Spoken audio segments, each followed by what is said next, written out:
Que connaissez-vous de la Chine? Les 9,6 millions de kilomètres carrés de son vaste territoire ou les 3 millions de kilomètres carrés de ses immenses mers? Ces paysages aux 4 saisons alternées ou une symphonie de glace et de feu?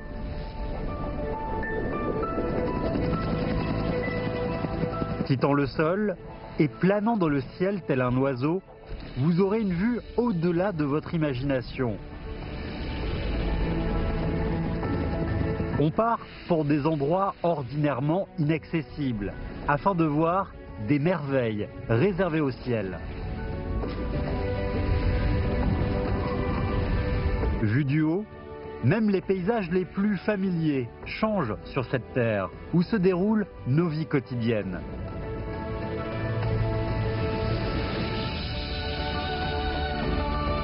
Du plus proche au foyer lointain, de la géographie naturelle à l'histoire humaine, un voyage aérien de 50 minutes vous donnera une expérience ultime inédite.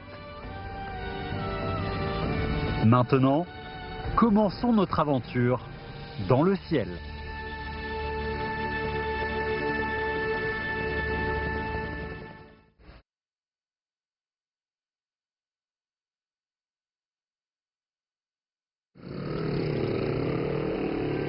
Chaque jour, à l'aube, le premier ferry emmène les gens au travail en traversant le fleuve Rangpou.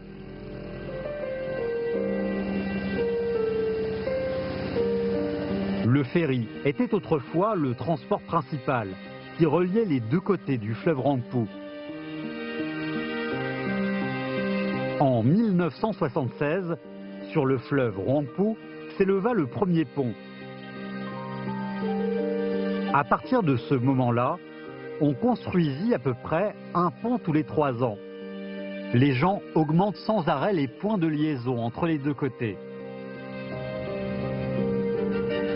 On se rend vers la zone centrale de la ville de Shanghai en traversant le grand pont Lupu. C'est ici que le fleuve Rangpou fait un angle de 90 degrés et cet angle est devenu le tournant d'or de la Chine.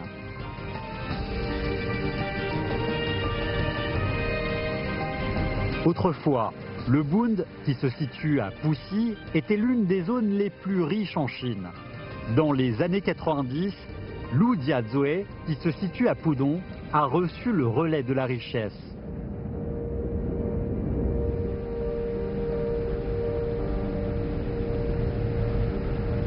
La perle de l'Orient est la construction d'avant-garde la plus ancienne à Pudong.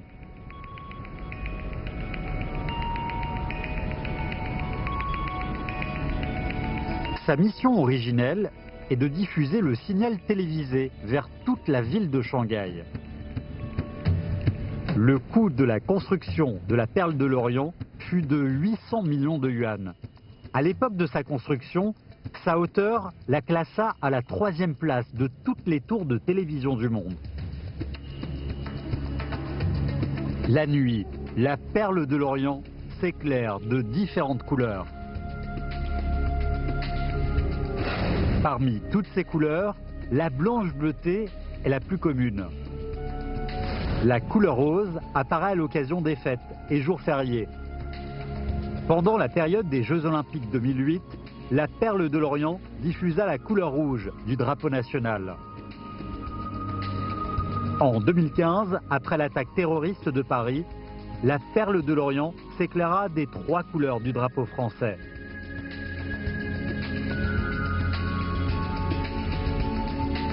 Outre les changements de couleur, la perle de l'Orient représente une ville avec ses propres aptitudes.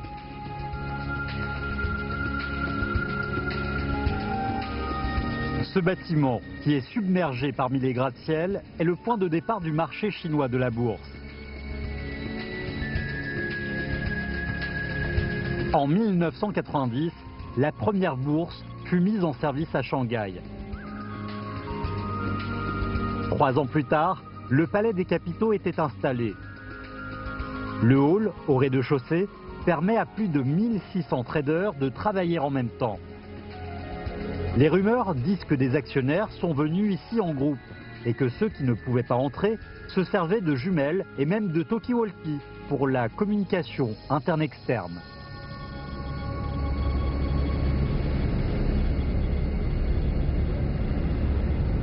La tour Zinma est le premier gratte-ciel qui dépasse les 400 mètres à Lujiazui. Son apparence, mince et solide, ressemble bien à une tour traditionnelle chinoise. Elle a une forme architecturale octogonale et 88 étages. De plus, le chiffre fétiche des Chinois, le 8, se répète dans le plan de construction. Contrairement à ce que vous pouvez penser, c'est un architecte américain qui a su interpréter les pensées et sentiments traditionnels chinois.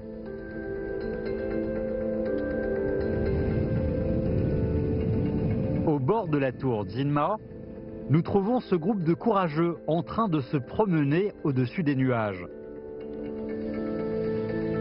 Entre où ils se trouvent et la Terre, il y a 340 mètres.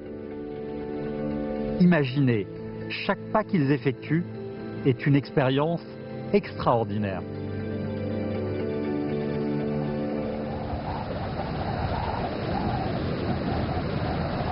À côté de la tour Zinma se trouve la tour du Centre mondial des finances de Shanghai, au sommet de laquelle il y a un trou en forme de trapèze.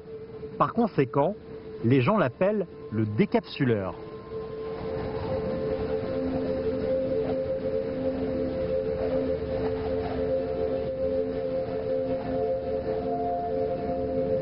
Cette grande tour de 492 mètres ressemble à une voile.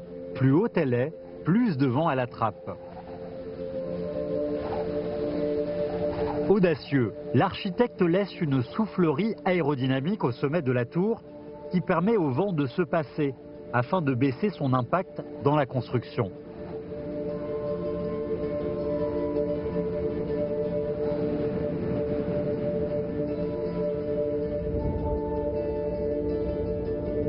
Depuis peu de temps, à côté du Centre mondial des finances de Shanghai, apparaît une voisine encore plus haute.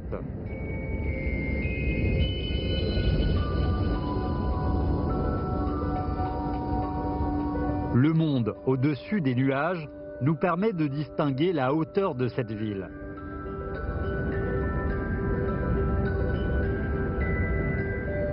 La tour Shanghai, d'une hauteur de 632 mètres, est la construction la plus haute en Chine, pour l'instant.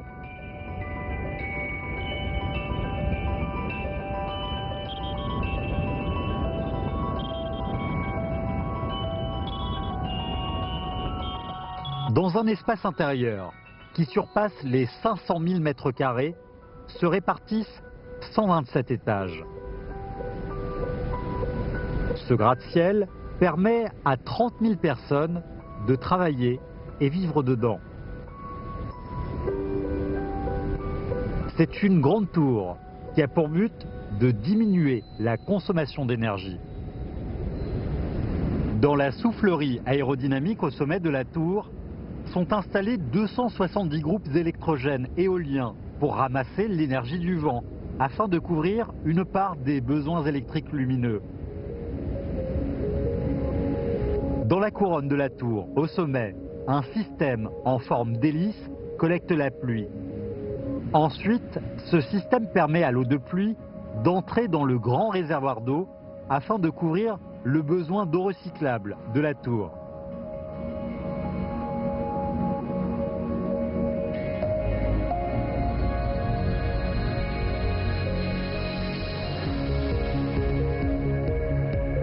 Sur cette terre très précieuse, chaque bâtiment est une rue verticale des finances. De Lujiazui à toute la ville de Shanghai, le centre des finances est en train de créer son époque à lui.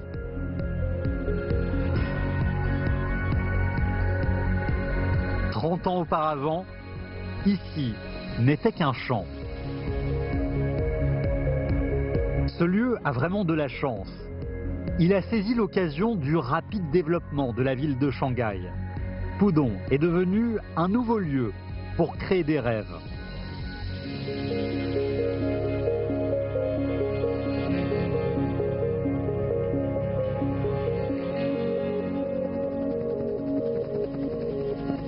Dans cette ville moderne, des rencontres matrimoniales traditionnelles ont lieu. L'Aude du monde des contes est en train d'être chantée et le carnaval du royaume des animaux continue. Dans tous les cas, le voyage merveilleux de la ville de Shanghai est infini.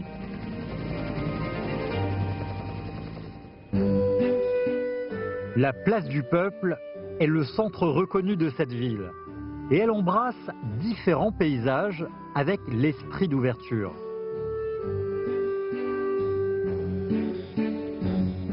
Au lieu de la place du peuple, s'érige solennellement un bâtiment important.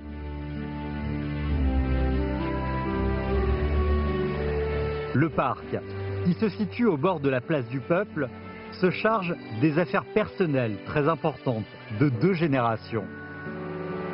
Les rencontres matrimoniales ont lieu tous les week-ends. En revanche, les vrais protagonistes n'apparaissent pas. Ce sont les parents les intermédiaires les plus diligents pour un mariage.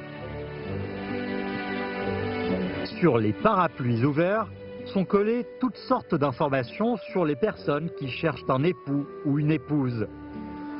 La personne qui est à côté du parapluie souhaite pouvoir trouver la personne idéale le plus tôt possible.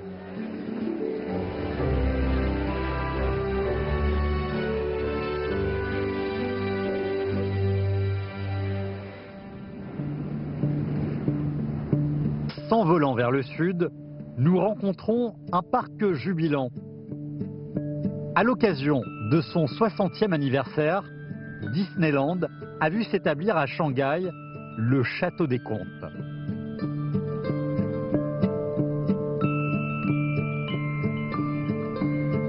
Dans le parc se dresse le plus haut château des Disneyland du monde. Il prend le château de Neuschwanstein en Allemagne comme modèle. Au sommet du château s'installent les pivoines, les fleurs favorites des Chinois.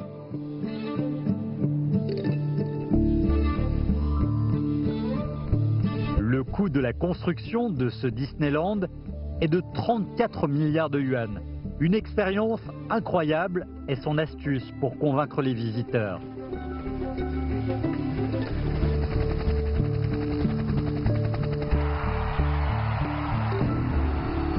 À côté du château, il y a un parc. Et ce parc s'inspire du plan du jardin traditionnel chinois. Même si Disneyland profite d'une grande renommée internationale, quand il s'installe dans un nouveau pays, il n'oublie jamais d'y intégrer les traditions du pays. Pas très loin de Disneyland habitent des amis animaux qui viennent des 5 continents. C'est pourquoi on appelle cet endroit les Nations Unies des animaux. Tout d'abord, c'est le trésor national de l'Australie, le kangourou qui nous accueille. En voyant des appareils volants, les kangourous montrent leur grande passion.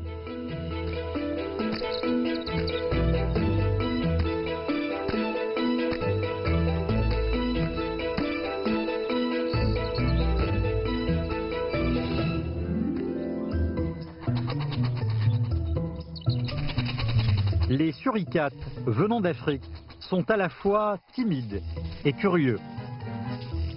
Tout autour de leurs yeux se trouvent des taches noires qui ressemblent à une paire de lunettes de soleil. Même s'ils se posent sous un soleil ardent, ils peuvent regarder directement vers le ciel et garder la clarté de leur champ de vision. Tous les pingouins n'habitent pas les régions du pôle sud où il fait froid. Par exemple, les manchots de Magellan viennent de zones tempérées. Ils viennent d'Amérique du Sud et se sont installés ici après avoir traversé la moitié de la Terre.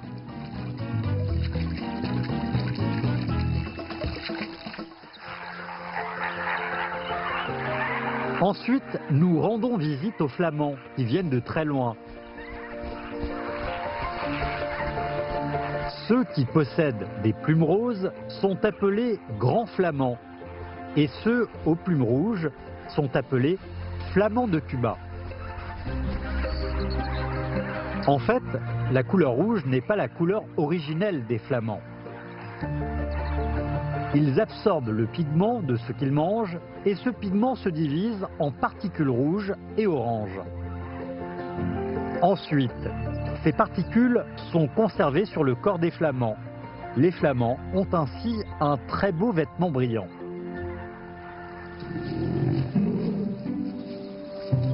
Dans le parc vit une grande famille d'ours. Ceux qui portent un col jaune en forme de V sont les ours malais. Et ceux qui brandissent les bras et les pieds sont les ours bruns. Ce groupe de nouveaux immigrés vivent ensemble en harmonie et en même temps, ils partagent les mêmes passions. Pour avoir de la délicieuse nourriture, ils grimpent les arbres ou les véhicules. Ce sont de vrais enfants ours.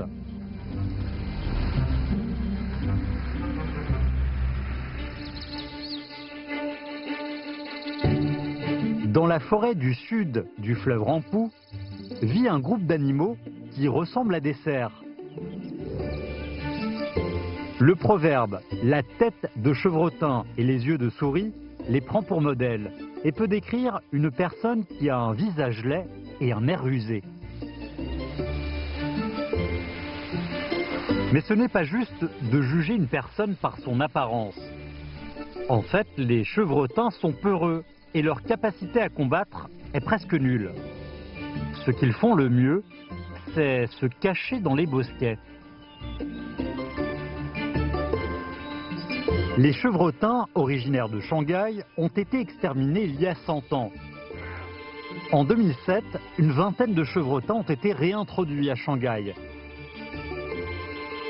Et maintenant, leur nombre est de plus de 300.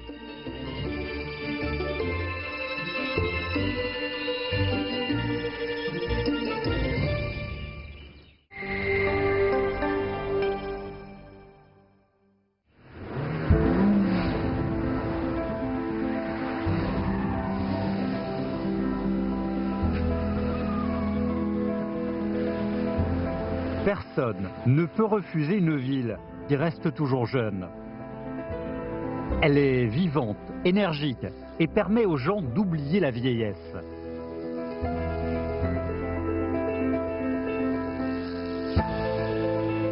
Lever les voiles ne signifie pas forcément naviguer au loin. Sur le lac Dianshan, qui se situe en banlieue ouest de Shanghai, les amateurs de voiles partent les uns après les autres. Les pistes les plus ordinaires peuvent avoir des différences. La joie de cette ville présente différentes couleurs.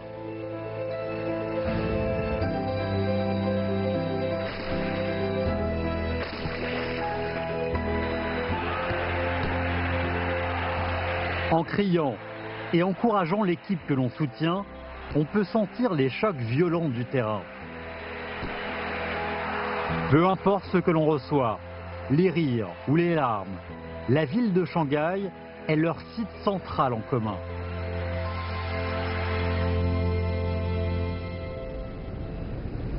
Une fois que la lumière s'allume, le charme de la ville de Shanghai se manifeste encore mieux. Derrière chaque lumière se cache une histoire. Plus de 20 millions d'habitants ont choisi de venir ici avec leurs rêves.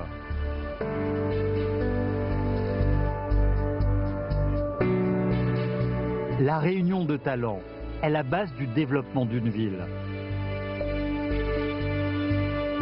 La rencontre des pensées et le partage des ressources constituent le vrai rayon de cette ville.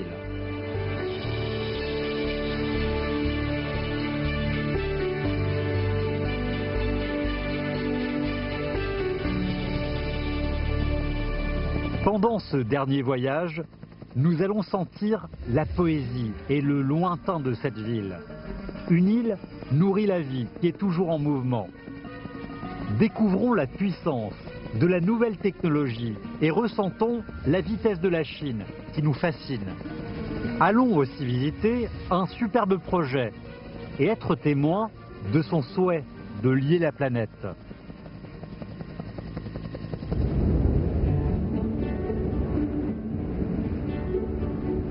Pendant le vol, nous rencontrons par hasard cette terre tranquille. L'île de Chongming se situe à la bouche où le fleuve Yangtze rejoint la mer. Et il n'y a que 40 km entre elle et le centre-ville de Shanghai. Le sable que le fleuve Yangtze apporte forme cette île alluviale avec une altitude de moins de 5 mètres. Depuis 1300 ans, elle ne cesse de s'agrandir et jusqu'à maintenant, elle avance de 200 mètres annuellement dans la mer de Chine orientale.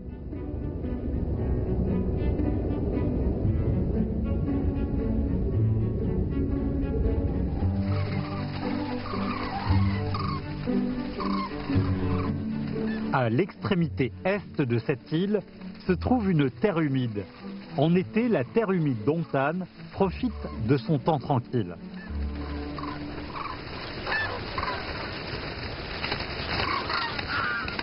Mais à la fin de l'automne, elle devient un centre passant de communication et des dizaines de milliers d'oiseaux viennent ici passer l'hiver.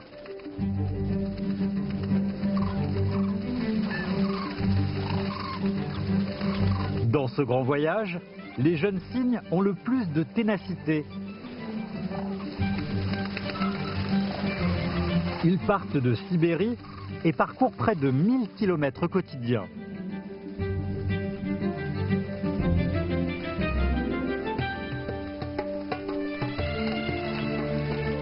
Tout comme la description à laquelle nous nous habituons, parfois ils forment le caractère chinois homme et parfois ils forment le caractère chinois 1.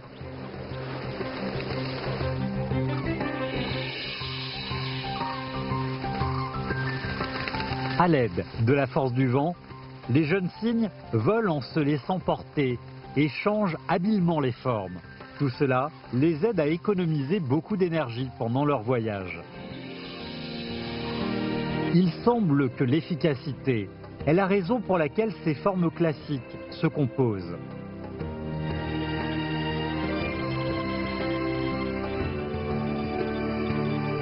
Après avoir dit au revoir aux jeunes cygnes, on continue notre voyage pour rattraper le pas de la ville de Shanghai en développement.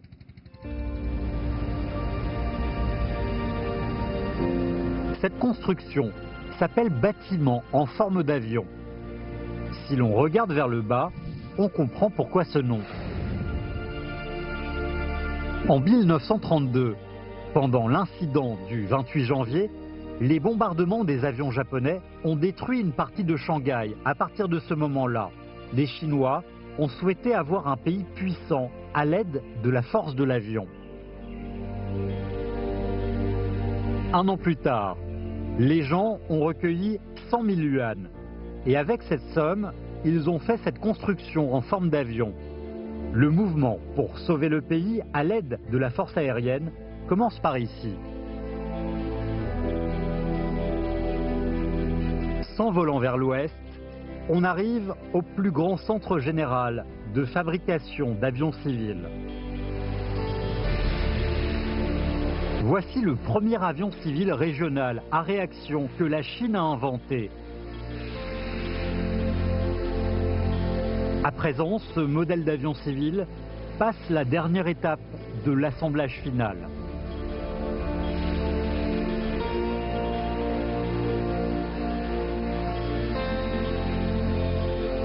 En 2017, cette série d'avions va être remise à la compagnie aérienne de Chengdu et commencera ses vols.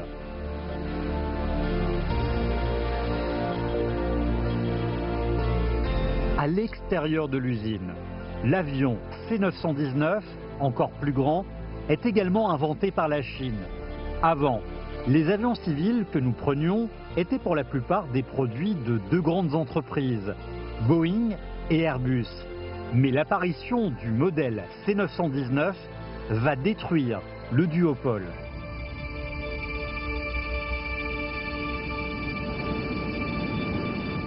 S'envolant vers la banlieue ouest, on arrive à la montagne Sheshan, d'une altitude de 100 mètres environ. Cette montagne est la plus haute sur le territoire de la ville de Shanghai.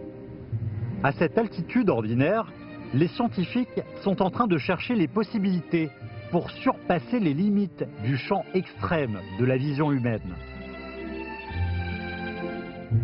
117 ans plus tôt, les Français ont établi un observatoire astronomique ici et levé le premier grand télescope chinois.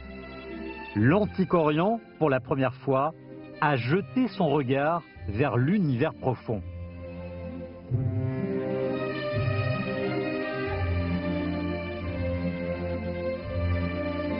Aujourd'hui, pas très loin, au pied de la montagne Tianma, le plus grand radiotélescope amovible est en train d'écouter les mouvements de l'univers.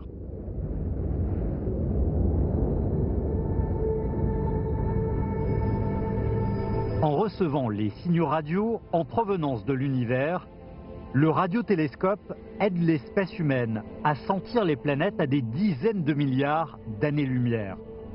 En 2013, le télescope Tianma a agi en synergie avec 5 autres télescopes situés en Chine, à Beijing, au Xinjiang, pour montrer le chemin à la sonde lunaire Chang'e 3, afin qu'elle puisse atterrir comme il faut sur la Lune. Tout en s'envolant au-dessus de la mer de Chine orientale, ce grand pont sinueux va nous guider pour franchir la mer.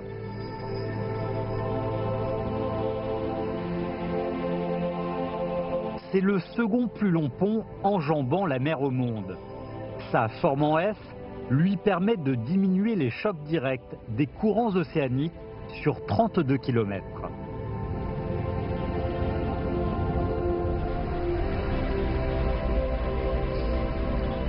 Sur l'île de Xiaoyangshan, qui est liée par ce pont, se situe un grand port mondial de containers. Aux alentours de la zone portuaire Yangshan, la profondeur peut atteindre 16 mètres. Même le plus grand porte-conteneur du monde peut y faire escale sans difficulté. Voici un porte-conteneur de taille superbe avec une longueur de 400 mètres. Il peut embarquer 14 000 conteneurs standards. Si l'on les superpose, leur hauteur atteint 3 fois l'Himalaya.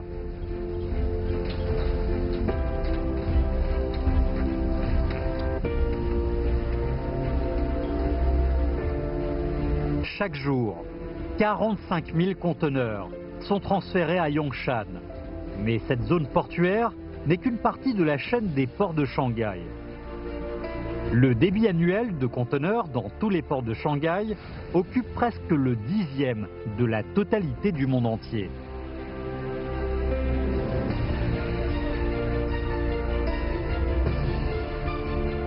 Si l'on regarde bien la zone portuaire Yangshan, l'ambition de Shanghai, qui est de prendre la tête du monde, apparaît.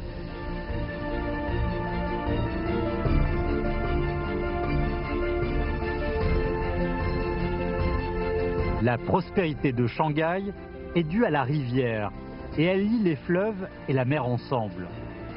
Pendant plus de 100 ans, elle s'est transformée d'un petit village de pêche, un port international qui traite des milliers et des milliers de conteneurs.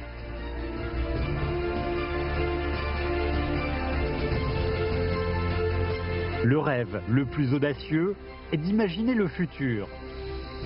En revanche, l'action la plus pratique est d'embrasser le présent. Voici la ville de Shanghai.